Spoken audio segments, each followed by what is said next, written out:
नमस्कार, मैं हूं आपके साथ नेहा दुबे। एपीएन के लोकप्रिय कानूनी प्रोग्राम लीगल हेल्पलाइन में आप सभी का बहुत स्वागत है। इसमें हमारे कानूनी विशेषज्ञ रोजमर्रा की जिंदगी की समस्याओं से जुड़े कानूनी मसले पर आपकी समस्याओं का समाधान करते हैं। आप भी इस खास कार्यक्रम के माध्यम से जुड़ सकते हैं, फोन करके कानूनी राय ले सकते हैं। आज हम बात अवैध ड्रग्स से जुड़े कारोबार और उससे संबंधित कानून की करेंगे। Narcotics drug and psychotropic substance यानी एनडीपीएस एक्ट। दरअसल 1985 और एनडीपीएस एक्ट 1988 दो मुख्य कानून हैं जो भारत में ड्रग संबंधी मामलों में लागू होते हैं। इस कानून के मुताबिक नारकोटिक्स ड्रग या फिर किसी भी नियंत्रित केमिकल या साइकोट्रोपिक पदार्थ का उत्पादन, पोजीशन, बिक्री, खरीद, व्यापार, आयात निर्यात और इस्तेमाल किया जाने वाला प्रतिबंधित है। दरअसल सिर्फ मेडिकल या वैज्ञानिक कारणों से विशेष मंजूरी के बाद ये संभव हो सकता है।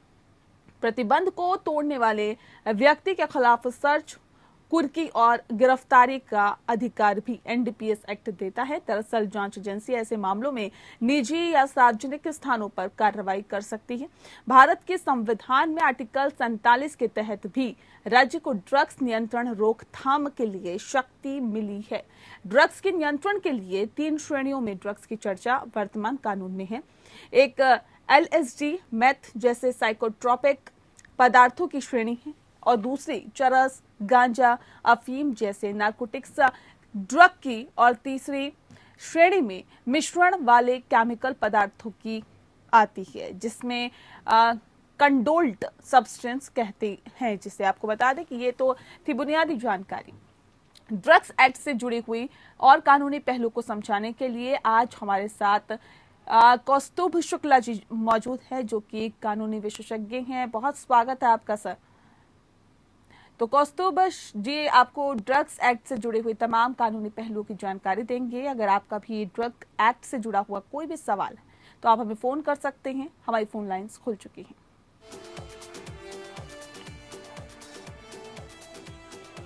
तो विषय एक बार फिर से आपको बता देते हैं। ड्रग से जुड़ी हुई अगर आप चाहते हैं कानूनी राय लेना तो आप हमें कॉल कर सकते हैं। 7065013841 पे कॉल करिए। 8377009636 पर भी कॉल करके आप कानूनी राय ले सकते हैं। कौस्तुभ जी, सबसे पहले आपसे जानना चाहेंगे क्या है एंटी ड्रग कानून, ये हमें हमारे दर्शकों को बताएं। अभी देखिए एंटी ड्रग्स ये जो आपकी जो एक्ट नाम है एनडीपीएस एक्ट, ये बहुत ही स्ट्रिक्ट एक्ट है और इसकी बहुत ज्यादा जरूरत। इसकी बेसिक हिस्ट्री ये है कि 1985 के पहले बेसिकली हमारे देश में कोई ऐसा स्ट्रिक्ट कानून नहीं था जो कि ड्रग्स की समस्याओं से डील करे और ये जो यूज होते हैं उसके प्रोडक्शन, मैन्युफैक्चरिंग, कल्टीवेशन और अगर किसी को तो पोजेशन में भी मिला या कोई कंज्यूम कर रहा है या ट्रांसपोर्ट कर रहा है या उसको स्टोर भी करके रखा हुआ है जी विदाउट एनी अथॉरिटी, तो वो इस एक्ट के प्रावधान के अंदर उसमें बेसिकली लायबल होगा। और इसके बहुत सारे टेक्निकल पहलू हैं। आपने वैसे बर्ड आई व्यू तो आपने दे दिया है इस एक्ट के बारे में इस प्रोग्राम के स्टार्टिंग में ही, और बाकी इसमें बहुत सारे टेक्निकल पहलू हैं जैसे कि आप कब लायबल होंगे, आप कब नहीं लायबल होंगे। तो इसमें ये सब आपको इन डिटेल एक्सप्लेन करा हुआ है। ठीक है कौस्तुभ जी, अवैध ड्रग्स रखने की सजा क्या हो सकती है, कितनी सजा का इसमें प्रावधान है? तो अभी देखिए अगर आपके पोजीशन में कोई अवैध ड्रग्स पाई जाती है तो फिर एनडीपीएस एक्ट में जो प्रॉपर शेड्यूल डिफाइन है जिसमें कि एक एस्पेक्ट है कि आपके पास स्मॉल क्वांटिटी की ड्रग्स पाई गई हो और उसके दूसरा एस्पेक्ट है कि स्मॉल क्वांटिटी से लेकर कमर्शियल क्वांटिटी के बीच की ड्रग्स पाई गई हो, और एक पहलू ये अगर कमर्शियल क्वांटिटी से ज्यादा ड्रग्स पाई गई तो अगर जैसे एग्जांपल ये लेते हैं कि अलग अलग ड्रग्स की अलग अलग जो है क्या मापदंड उसमें निर्धारित है कि अगर उसमें कोई ओपियम मिलता है तो उसकी स्मॉल क्वांटिटी क्या है, अगर उसमें कोकेन मिलता है तो उसकी स्मॉल क्वांटिटी क्या है, वगैरह वगैरह। तो ऐसे जो है तो ऐसे अलग अलग ड्रग्स की स्मॉल क्वांटिटी और जो है कमर्शियल क्वांटिटी अलग अलग डिफाइंड है शेड्यूल में। अब अगर स्मॉल क्वांटिटी मिलता है तो आपको मिनिमम सजा 1 साल तक की हो सकती है जी। और अगर स्मॉल क्वांटिटी से लेकर कमर्शियल क्वांटिटी तक आपके पास पाया जाता है तो आपकी सजा जो है 10 साल तक की हो सकती है। जी। और अगर आपके पोजीशन में जो है कमर्शियल क्वांटिटी से ज्यादा पाया जाता है तो 20 साल तक की सजा हो सकती है, और इसके अलावा फाइन भी है, इसमें 2 लाख तक। जी। कौस्तुभ जी, चरस, गांजे, अफीम जैसे नारकोटिक्स ड्रग्स को क्या मेडिकल यूज के लिए भी रखा जा सकता है? क्या इसको रखने की अनुमति है मेडिकल यूज के लिए? देखिए, आम जनता को इसको मेडिकल यूज की रखने की अनुमति नहीं है, हम्म। और अब ऐसा नहीं कर सकते कि आप जाके डॉक्टर से प्रिस्क्रिप्शन लिखा लाए और आप यूज कर सकते हैं। हम्म। तो आप इसमें आपको प्रॉपर गवर्नमेंट चैनल के थ्रू ही जाना पड़ता है, हम्म। कि आप एक प्रॉपर रिहेबिलिटेशन प्रोग्राम में जा रहे हैं अपने आप को डिटॉक्सिकेट करने के लिए। अदरवाइज आप ऐसे प्राइवेटली किसी डॉक्टर से या आप लिखा के नहीं कर सकते। इसका एक प्रॉपर जो चैनल भी एक्सप्लेन किया हुआ है कि आपको मेडिकल बोर्ड के आगे जाना पड़ता है। इसमें भी बहुत सारी कार्रवाई आपको इसमें है। ऐसा नहीं हो सकता कि कोई भी प्रिस्क्रिप्शन लिखा ले और ऐसा यूज कर ले। जी। इसके लिए परमिशन का क्या प्रावधान है? अगर इसको रखना हो तो किस तरह से परमिशन ली जा सकती है? क्या इसकी प्रक्रिया रहती है? अभी देखिए, इसकी जो परमिशन जो है वो बेसिकली कोर्ट निर्धारित करता है।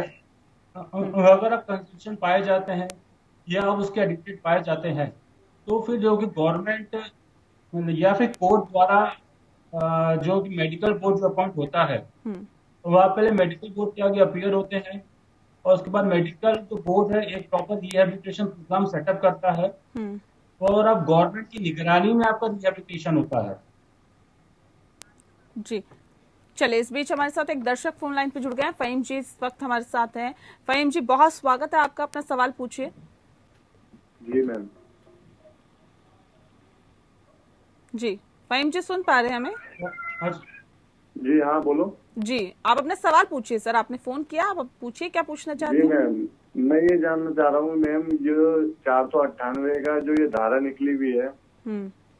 जी मैम, पर इसमें क्या 3 तलाक का भी कुछ वो जुड़ा हुआ है? ठीक है। नहीं, फहीम जी, आप पूछना चाहते हैं कि जो 400 कौन सी धारा बताई आपने? 98। 98 की जो धारा है, उसमें हाँ, क्या 3 तलाक का भी 498। प्रावधान है क्या? हाँ जी। कौस्तुभ जी। नहीं, ठीक है। अभी विषय तो वैसे जो है एनडीपीएस एक्ट है, बट आप अगर 498 की आप अगर बात करेंगे तो वो एक आईपीसी का जो कि प्रोविजन है, ठीक है। तो अ, और एज पर जो यूपी जजमेंट है और जो अमेंडमेंट एक्ट जो आया है भारत सरकार का, तो आप ड्यू प्रोसेस ऑफ लॉ के थ्रू ही कर सकते हैं उसको। आप ऐसे आप नहीं, आप जो है 3 तरह के।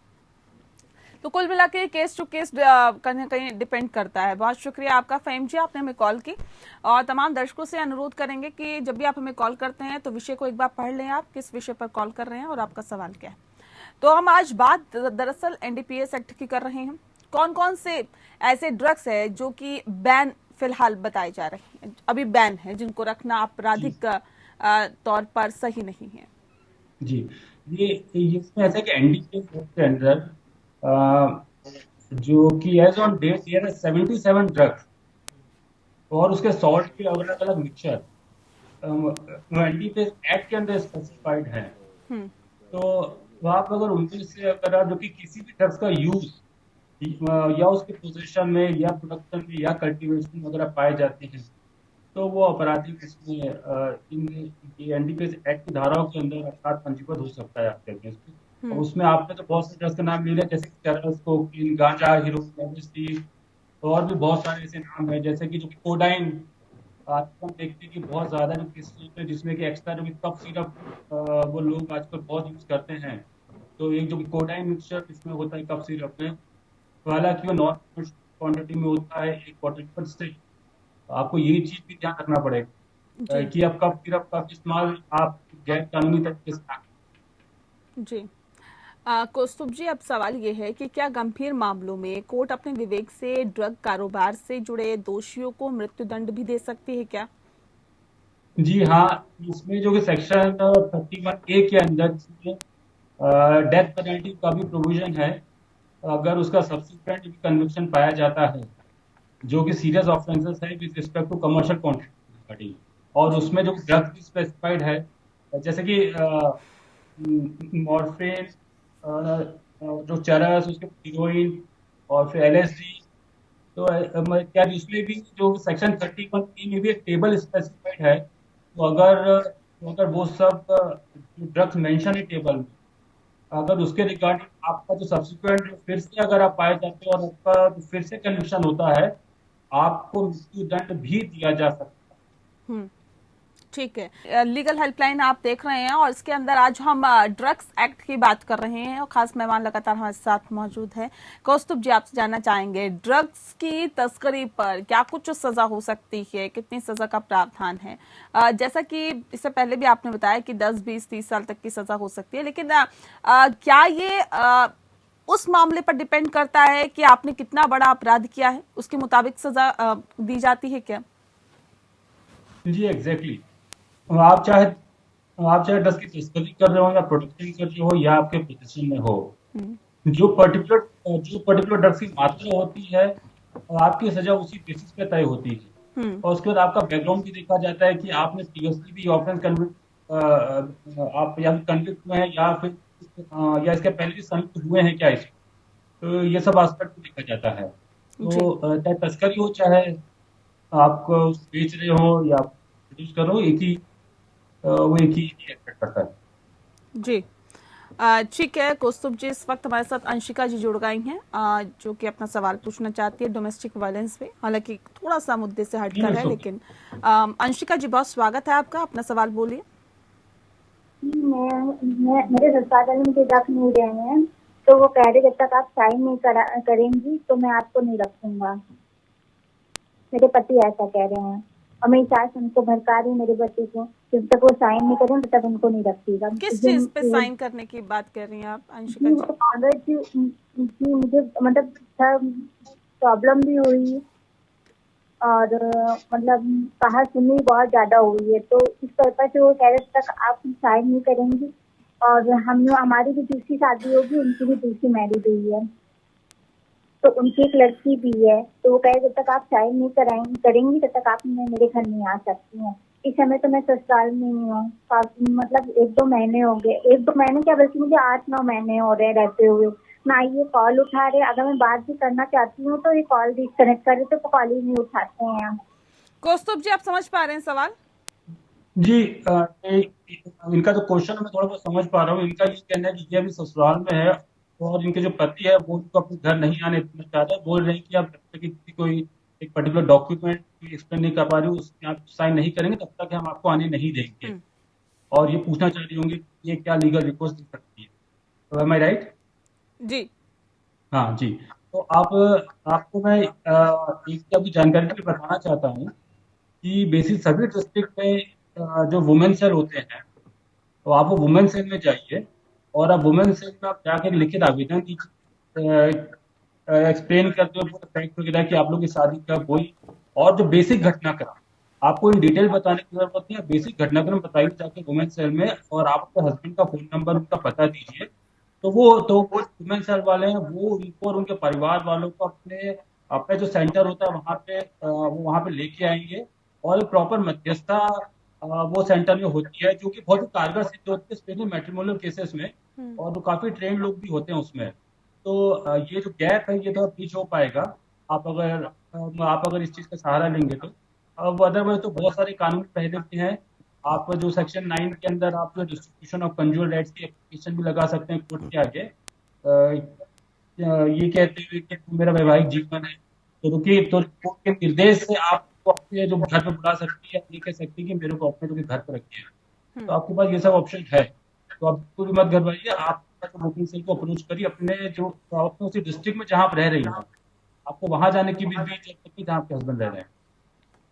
चलिए अंशिका जी, उम्मीद करते हैं कि आपको अपने सवाल का जवाब मिल गया होगा। बहरहाल एक बार फिर से वापस अपने विषय पर लौटते हैं। कौस्तुभ जी लगातार हमारे साथ बने हुए हैं। आपसे सर एक सवाल और है कि अवैध ड्रग्स रखने के जुर्म में बेल के क्या कुछ प्रावधान होते हैं?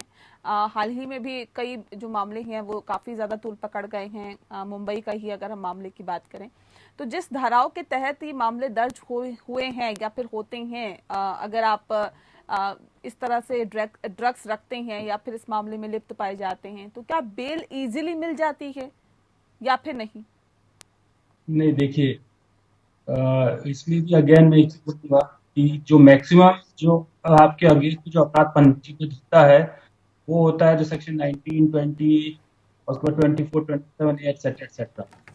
तो ये सब सेक्शन में अगर स्मॉल क्वांटिटी के ऊपर आपके पास ड्रग्स पाई गई है तब तो बहुत ही मुश्किल होता है बेल बेल वगैरह मिलना।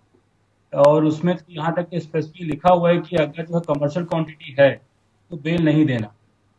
तो बेल मिलना बहुत मुश्किल होता है। उसके बाद सेक्शन 37 के कंप्लायंसेस देखना पड़ता है और प्रीवियस रिकॉर्ड भी देखना पड़ता है, ये भी देखना पड़ता है कि वो हैबिचुअल ऑफेंडर है कि नहीं।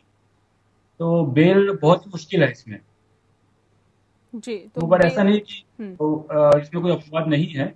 एक्सेप्शन एक्ट में ही प्रोवाइड किए गए हैं कि अगर पोजेशन नहीं मिला है या मिनिमम क्वांटिटी है या अगर कोई है या अगर कोई हैबिचुअल ऑफेंडर नहीं है या उसका एक्सेप्टेड, तो बहुत सारे इसमें एक्सेप्शन भी हैं।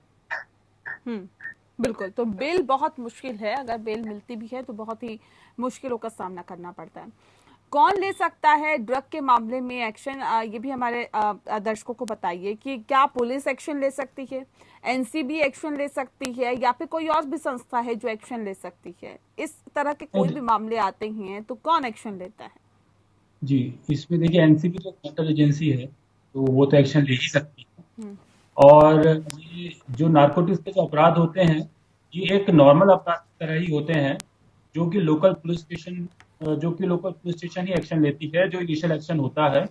और एक नॉर्मल अपराध की तरह ही वो जो सर्च एंड सीजर करती है। और इसमें प्रावधान भी है कि आप मजिस्ट्रेट से भी परमिशन लेके जो इन्वेस्टिगेटिंग अथॉरिटीज है वो सर्च एंड सीजर कर सकती है। और उनको ये इसमें जो सर्कमस्टेंसेस भी स्पेसिफाई हैं कि अगर उनके पास ऐसी परिस्थिति बन रही है कि उनके पास समय नहीं है मजिस्ट्रेट का परमिशन लेने के, तो वो जो है बिना परमिशन के भी सर्च एंड सीजर कर सकते हैं। और उसके बाद नॉर्मल अपराध के ही तरह इसमें भी पंचनामा वगैरह बनाया जाता है, नोटिस किया जाता है जो अपराधी होता है या जो अभियुक्त होता है, अपराधी जो अभियुक्त होता है तो प्रॉपर इंटीमेट किया जाता है कि आपका प्रॉपर सर्च एंड सीजर किया जा रहा है। फिर सर्च एंड सीजर भी इंडिपेंडेंट विटनेस के आगे बनाया जाता है और ये सब आगे चल के केस जारी का पार्ट है और फिर चार्जशीट का पार्ट भी है। तो ये तरीका होता है, ये इसमें नॉर्मल अपराध की तरह ही इन्वेस्टिगेशन होता है। ठीक है। पुलिसिया कार्रवाई कैसे की जा सकती है इस पूरे मामले में, क्योंकि आपने कहा कि फर्स्ट ऑफ ऑल तो यही होता है कि पुलिस एक्शन लेती है जब भी इस तरह के मामले सामने आते हैं, तो कैसे ये कार्रवाई होती है? जी अभी देखिए बेसिकली क्या है, जैसे कि हम आमतौर पर देखते हैं बहुत सारे केसेस में तो इन्फॉर्मर से इंटीमेशन मिलता है पुलिस वालों को कि एक कोई पर्टिकुलर जगह किस चीज का उपयोग किया जा रहा है या रखा हुआ है या एक्सक्लूसिव पोजीशन पर रखा हुआ है। तो एक इसका इंटीमेशन देना पड़ता है पुलिस वालों को अपने सुपीरियर ऑफिसर को, और फिर सुपीरियर ऑफिसर के निगरानी पे डीएसपी रैंक का होता है। और या अगर और बहुत बड़ी घटना है तो आप एसपी या फिर और ऊंचे लेवल के अधिकारी आप इंटीमेट करते हैं और आप फिर और आप अपने सीनियर अधिकारी को इंटीमेट करके आप रेड के लिए जाते हैं, जिसको हम लोग सर्च एंड सीजर कहते हैं। जी।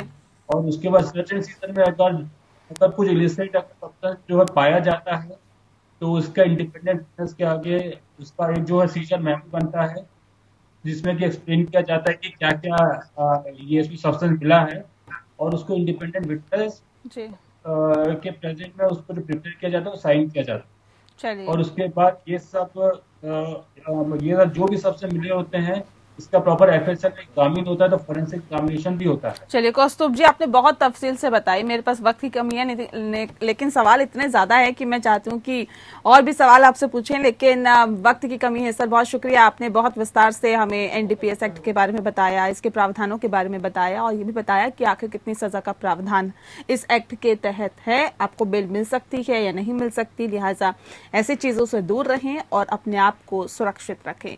लीगल हेल्पलाइन में इतना ही। नमस्कार।